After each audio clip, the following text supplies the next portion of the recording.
Hey friend, welcome back to the podcast. I had to rip the bandaid off and just hit record because it has been a little too long. In today's episode, I'm just going to share some life updates, what I've been up to this summer, and I'll be finishing off with a story about how sobriety does get easier. I'm going to share a story from this summer, from a trip I took, and how I felt not triggered. I felt very empowered and I felt like I showed up as a light.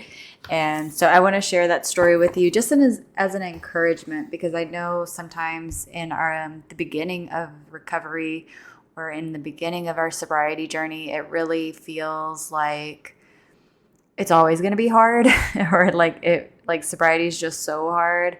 It's so hard to be in these environments that are triggering.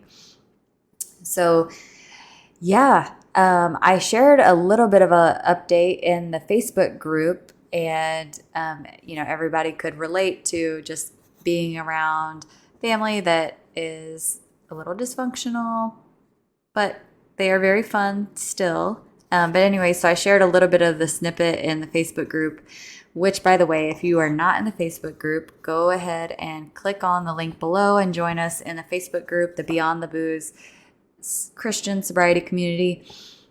We have over 100 members in there now, which is amazing, and it's been a really cool place to connect. So definitely encourage you to join us over there, and let's dive in.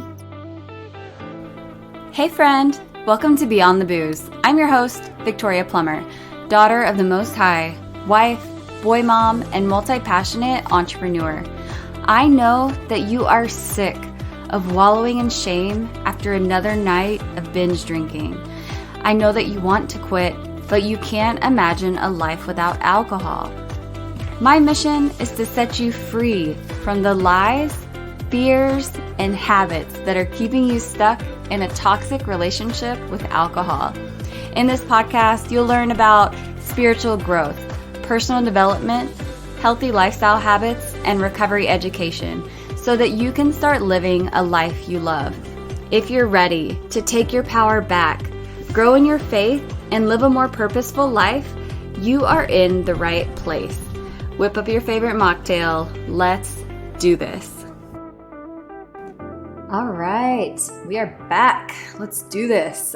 So, first off, I wanted to share just some life updates. So, whenever I left the podcast for the summer, I shared just that, life had been hard. It had been hard. But yeah, over, the summer, I finished a recovery program that I was in, and I really needed that. Oh my gosh, it was incredible. Which again, it kind of fuels into why I feel so empowered now. I think in sobriety, I didn't really understand recovery, and I didn't, really see the need for it, or even the 12-step programs. I'm I've already kind of done those because they're kind of like Christian steps, the steps are based on Christian values. So I felt like I kind of already did them. But the program I was in was not a 12-step program. It was a different program, but it was still a recovery program nonetheless. And it helped me so much. I just feel so free from, addiction, from codependency. I feel so free. So I finished that program, and then, it's no secret, me and my husband both have mentioned this on our Facebook and Instagrams that, marriage had been hard for lots of reasons. But so we entered into some marriage counseling. So that was really great. And, I think it's super important, obviously, because it's a huge part of your life, and, definitely was needed for us. Before I could go on this great God mission, things at home definitely needed to be in a better place. So I'm glad that, we focused on that. And then if you listen to the last little series I did back in, I guess, May or April, I had like announced a coaching program, but I actually like took it down, like took down the application and took down the website and even took down the episodes where I announced it because, again, there were some areas in my life that just needed a lot of work before I could fully go all in and wholeheartedly, commit to that and to launch that with integrity.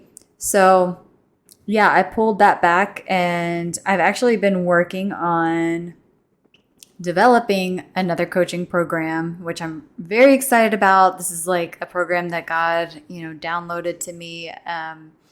And so it's basically like going to be a like faith, wellness, recovery program.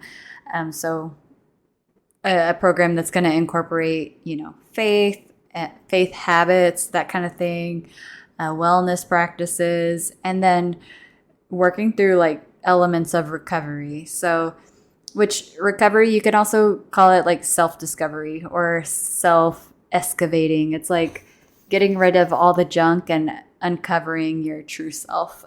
So yeah, I've been working on that. And then, I actually got a couple new certifications as well. I went through a Christian life coaching program. I forgot that. I didn't even write that on my notes. But I completed that, and that was really awesome. And I'm working through another recovery coaching program to get certified as a recovery coach.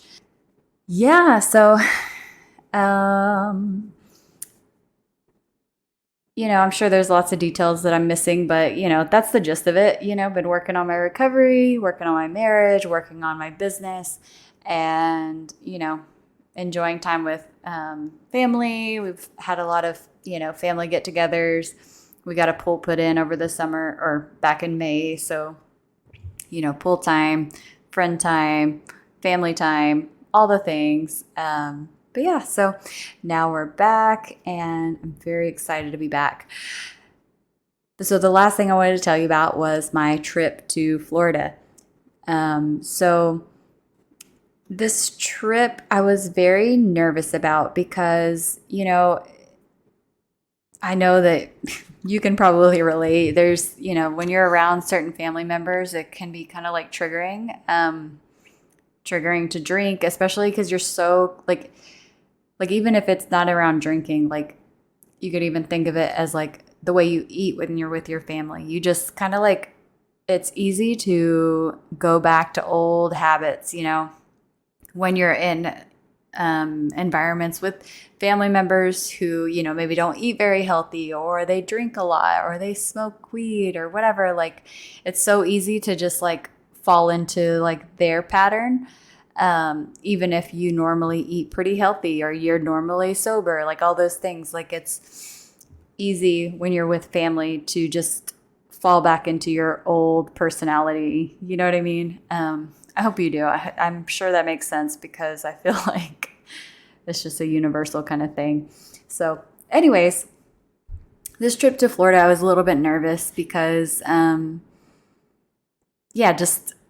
just knew that the family I was going to be around, drank a lot and, smoked weed. And sometimes, it can be a little triggering just being in that environment. So I was nervous about that. Not that I would, but just that I would feel like irritated or, not wanting my son in that environment and that kind of thing. So I actually kind of like did this process. I'm actually going to, get your pen and paper because you might want to take note of this. But what I did to really help me prepare for that encounter with that group of the family was I got into prayer, of course. I prayed. But I also kind of like journaled about it and I released, that was kind of like the first step was like, I like really got present in my body and then I released the expectation for my family to act differently than they normally would. I released judgment over them. I released just anxiety over the situation. I released fear about the situation. And then this is step 2, is I was open to receive, or I was open to having a different experience. I was open to, this being a really positive, fun experience. I was open to creating great memories and, just having a really awesome time. So instead of kind of like, if you are in like a negative headspace, it's almost like you draw that negative experience in. And same thing with having like a positive mindset about it. Like, okay, this could be a really good trip. I'm open to having a really great trip. I'm open to having really great memories, having great connection with my family. I'm open to all these things. So then, like you're open, kind of like not like any new age kind of thing, but you're just like, when you think positively or you focus on good things, like good things tend to like happen, you're not, fixated on almost like making things be negative. So I was open to that. And then I decided like how I wanted to show up, and I wanted to show up as a light. I wanted to make sobriety not just sobriety, but like being a believer, being sober. I wanted all those things to be like something that other people would want. Like, not like, oh my gosh, she's sober and she's miserable, like she's sober and oh my gosh, she's having so much fun. She has like a glow about her. Like she is just happy, joyful. Like she's, just dropping these wisdom bombs and, we're having a great time, whatever. Like, I just decided that that's what I wanted to show up as. I wanted to show up as love and light because, that's what the world needs. And so anyways, that was for free. That was like, just releasing the expectations, releasing all the, negative things, being open to having a positive experience, and then deciding how I wanted to show up really helped me whenever I saw my family. Because so this is the experience I had. I mean, I had an awesome time. Like it wasn't like how I had, expected, where I was like thinking that everybody's going to be like schmammered and, that there was going to be weed everywhere. It wasn't like that. I mean, it was still around, but it wasn't like I had been afraid of. But I didn't stay past like 8:30 probably, because my son, needed to go to bed. So I wasn't there super late, which, I think that helps because, I always say nothing good happens like super late at night. Like, super late at night is when people probably would be getting hammered and whatever. So I didn't stay too late. So I'm sure that helped. So the great thing was I didn't feel any sort of like trigger. I didn't feel like I needed to drink. I didn't feel like I needed to smoke. I didn't feel like I wanted to do any of those things. I was perfectly content. And so I guess that's the encouragement I wanted to share, is that sobriety does get easier. Like you find things that actually fill that need. I've heard this recently, actually, over the summer. The vice isn't the problem, it's the solution. So there's something going on that we're using our vice for. And so if we can find something better to fill that need, then we're not going to have the need to, use substances or drink alcohol. We're going to be able to find our fulfillment, find our, joy in other things. Anyways, that is it for today. I just wanted to give y'all a quick life update, share just, that encouragement that sobriety does get easier, keep going. Join us over in the Facebook group, and I will be back next week. Have a great one. Talk to you next time. Bye.